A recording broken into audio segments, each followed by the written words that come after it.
언제나 필승! 네, 반갑습니다. 필승입니다. 반갑습니다. 자, 이번에 분석해드릴 기업은 성광밴드입니다. 일단 성광밴드에 대해서 모르시는 분들은 거의 없을 것 같아요. 최근에 굉장히 좀 핫했었던 그런 기업이고, 사실 LNG 플랜트라던가 혹은 조선업황이 완전한 턴어라운드를 이루면서 그 중에 핵심 기업으로 꼽히고 있는 기업이 성광밴드이기 때문에 아마 대부분의 투자자분들은 아는 그런 기업일 거라고 보고 있습니다. 그 성광밴드를 분석할 때 항상 비교되는 기업이 있죠. 바로 이 성광밴드가 있다고 하면은 역시 비슷한 사업을 영위하고 있는 규모도 심지어 비슷합니다. 품질에 대한 차이도 없고요. 태강이라는 기업이 있습니다. 그럼 제가 왜 지금 이런 시점에서 태강보다는 성광밴드에 대해서 또 주목을 하고 있는지, 왜 더 분석을 해드리는지에 대해서 말씀을 드리자면, 일단 태강과 성광밴드의 가장 큰 차이는 이거죠. 자회사. 좀 더 쉽게 말해서 사업의 다각화 면에서 차이가 있습니다. 성광밴드는 여전히 피팅 쪽에서 오리 있는 기업이고요.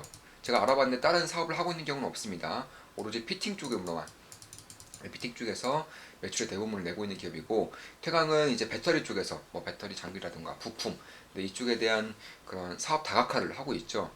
그런데 저 같은 경우는 이제 우리 멤버분들, 오래된 멤버분들 아시겠지만, 저는 사업 다각화하는 기업들을 그렇게 좋아하진 않아요. 분석할 때도 신경 쓸 것들이 굉장히 많아지고요. 그리고 무엇보다도 대부분의 기업들의 사업 다각화는 80% 이상의 확률로 사업 다 악화로 이루어지는 경우가 많습니다. 그러니까 사업을 다각화한다고는 하지만 결국에는 하나에 집중했을 때보다 오히려 훨씬 더 못한 결과를 발생시키는 경우가 대부분이라는 거예요. 저는 태강 같은 경우도 사실 뭐 자회사를 인수합병했기 때문에 뭐 완전히 새 출발하는 것보다 훨씬 더 낫겠지만, 그럼에도 저는 지금의 본업에 집중하는 쪽이 조금 더 실적에 대한 방향성에 대해서 긍정적일 수 있다, 개인적으로 그렇게 보고 있습니다. 특히 업황 자체가 굉장히 좋아지기 때문에 더욱더 그런 거겠죠.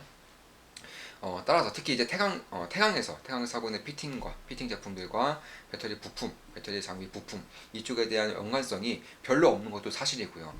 특히 이제 업황에 대한 그런 긍정성은 저는 배터리 장비라던가 부품 쪽보다는 오히려 이 피팅 쪽을 더 좋게 보고 있기 때문에, 결국에는 피팅 쪽에 집중을 하고 있는 그런 성광밴드 조금 더 주목을 하고 있다, 이렇게 말씀드릴 수가 있을 것 같습니다. 성광밴드는 관이음사라고 하죠. 피팅의 제조라던가 판매 등에서 대부분의 매출을 이제 내고 있는 그런 기업이다, 이렇게 보시면 될 것 같고, 그럼 피팅이 어디에 들어가느냐 하면은 보통은 이제 오일가스, 네, 가스 플랜트라던가 아니면 뭐 조선이라던가 발전 플랜트, 전력 플랜트, LNG 터미널 이쪽에 주로 들어갑니다. 화학 플랜트도 마찬가지고요. 따라서 우리가 쉽게 생각하는 그런 플랜트라던가 아니면 조선 혹은 건설 등에 이제 들어간다고 생각하시면 될 것 같습니다. 그래서 최근에 그럼 인플레이션으로 인해서 판가가 인플레이션율을 상회해서 이제 오르는지 오르지 않는지가 상당히 중요합니다. 그러니까 비용의 증가를 제품 가격에 그대로 반영시킴으로써 오히려 매출의 증가를 이끌어낼 수 있느냐 없느냐가 굉장히 중요한 건데, 성악밴드는 고스란히 판가 인생이 진행되고 있다, 이런 것만 봐도 사실 지금의 업황에서 가격 전가력까지 발생시킨다면 저는 조금 더 장기적으로 성악밴드에 대해서 관심을 가질 때도 되지 않았나, 이렇게 보고 있는 겁니다. 물론 제 모든 영상은 매수매도, 추천, 리딩 절대 아닙니다. 참고하시면 되겠습니다. 특히나 제가 조금 더 주목하고 있는 부분은 태강과 다르게, 태강은 보통 이제 매출 비중이 아시아 그리고 중동에서 나오고 있습니다. 물론 한국은 당연한 거고요. 그런데 성악밴드는 50%의 매출이 북미에서 나와요. 북미. 예, 거의 대부분이 미국에서 나오기 때문에 지금 미국에서 LNG 플랜트에 대한 그런 사업 가동률 증가라던가 혹은 설비 투자가 매우 활발하게 이루어지고 있습니다. 실제로 러시아와 우크라이나의 전쟁 발발 이후에 유럽이 이제 러시아로부터 에너지를 수입하는데 굉장히 어려움을 겪게 되었기 때문에 사실 매우 공격적으로 LNG 수입 터미널이라던가 혹은 FSRU라던가 부유식 LNG 재기할 설비 이런 것들에 대한 투자가 굉장히 활발하게 이루어지고 있는 것은 사실입니다. 실제로 이 LNG 수입 터미널 같은 경우도 짓는데 완공하는데 최소 2년에서 3년 이상이 걸리는데, 얼마 전에 수입 터미널 하나 완공시켰어요. 기간이 얼마나 걸렸느냐? 5개월.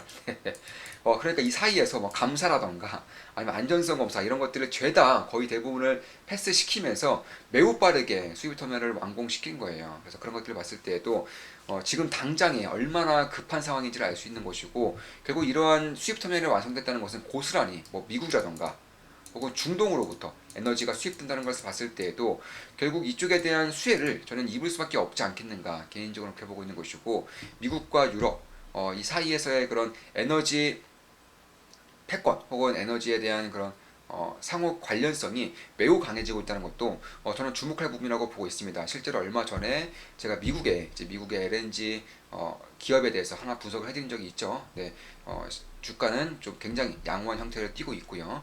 그래서 그런 것들을 봤을 때도 결국에는 이 유럽의 수입터미널 증설과 그리고 미국의 이제 가스 설비 투자에 대한 그런 증설이 고스란히 성장밴드로 수혜가 간다는 것을 봤을 때에도, 물론 최근에 좀 많이 오른 것은 맞아요. 지금 일봉으로 봤을 때도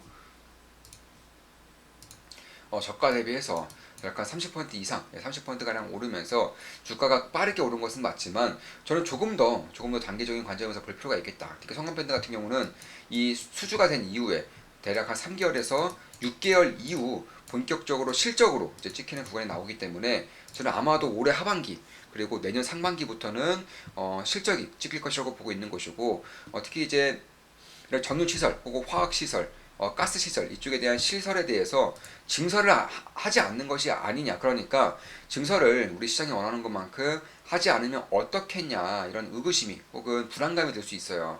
실제로 지난 10년 동안은 전유시설단과 화학시설, 가스시설에 대해서는 거의 증설이 없었던 것이 사실이었고요. 다만 이들의 이제 손익분기점을 본다면, 저는 가면 갈수록 이쪽에 대한 설비 투자가 빠르게 증가할 수 있는 구간이 저는 반드시 나타날 수 있을 것이라고 보고 있어요. 실제로 중동 같은 경우도 대략 30에서 40달러가 손익분기점이고요. 특히 이제 뭐 사우디 이런 쪽은 뭐 30달러 이하까지 내려가죠.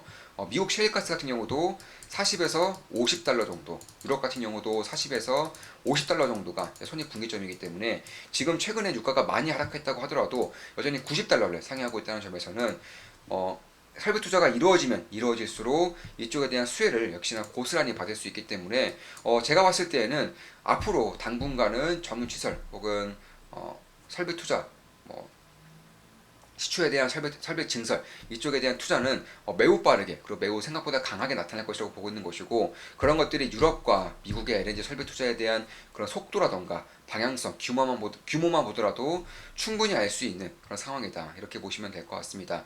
특히 북미 쪽에서의 그런 50%이기 때문에, 현재 북미가 미국이 대한민국의 철강이라던가 뭐 관관 이런 쪽에 대한 그런 반덤핑 관세가 있죠. 그래서 성남밴드가 생산하는 이런 관 이음새라던가 피팅류에도 반덤핑 과세가 붙냐, 이렇게 우려감을 좀 나타내신 분들도 저는 몇 분을 이제 뵌 적이 있는데, 아니에요. 네.